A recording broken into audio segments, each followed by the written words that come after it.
ঈদের আগের দিনও সবগুলো ব্যাংকে বৈদেশিক লেনদেনকারী বেশ কিছু শাখা খোলা আছে। কোরবানির ক্রেতা বিক্রেতাদের স্বার্থে পশুর হাট সংলগ্ন ব্যাংকগুলো খোলা থাকবে রাত 10টা পর্যন্ত। লেনদেন কম হলেও টাকা জমা দেওয়ার হার বেশি বলে জানান ব্যাংকাররা। বিস্তারিত জানাচ্ছেন সুশান্ত সিনহা। ঈদের ছুটিতে সবাই যখন ঘরে ফিরেছে, তখন দেশের সবগুলো ব্যাংকের বেশ কিছু শাখার কর্মকর্তারা অফিসে ব্যস্ত। ঈদের আগের দিনও অন্য দিনের মতো সকাল 10টা থেকে বিকেল 5টা পর্যন্ত খোলা আছে বৈদেশিক লেনদেনের সাথে যুক্ত ব্যাংকের এডি শাখাগুলো। টাকা জমা দিতে পারায় দুশ্চিন্তামুক্ত ঈদ করার কথাও জানান সাধারণ গ্রাহকের পাশাপাশি বিভিন্ন মোবাইল ব্যাংকিংয়ের এজেন্ট সহ ব্যবসায়ীরা। এখন জন্ম সনদ দিয়ে খোলো বিকাশ স্টুডেন্ট অ্যাকাউন্ট। নিজের বিকাশ নিজে কর। বিকাশের টাকা জমা দিতে আসছি।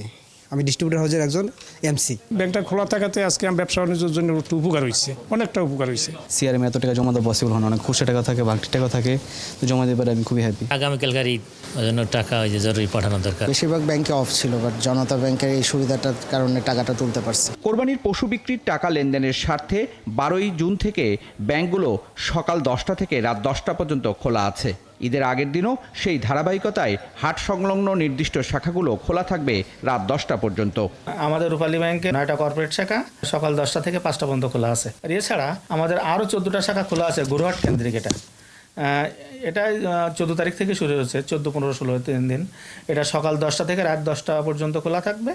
এটা হলো আমাদের গাবতলিহাট শাখা, মোহাম্মদপুর শাখা, মহাখালী কর্পোরেট শাখা, ঢাকা সিনেমানিবাস শাখা, পল্লবী শাখা, গুলশান কর্পোরেট শাখা, উত্তরা মডেল টাউন কর্পোরেট শাখা, চকবাজার শাখা, গ্যান্ডারিয়া শাখা, পোস্তগোলা শাখা, রাজারবাগ শাখা, সাগরিকা শাখা, চাঁদগাঁও কর্পোরেট শাখা, চট্টগ্রাম, সিংড়া শাখা, নাটক। গ্রাহকের সংখ্যা কম থাকলেও টাকা তোলার চেয়ে জমা দেওয়ার পরিমাণ বেশি বলে জানান ব্যাংকাররা। সকাল থেকে মোটামুটি প্রায় 10 থেকে 12টা জমা হচ্ছে, আর পেমেন্ট হচ্ছে প্রায় 14 থেকে 15টা।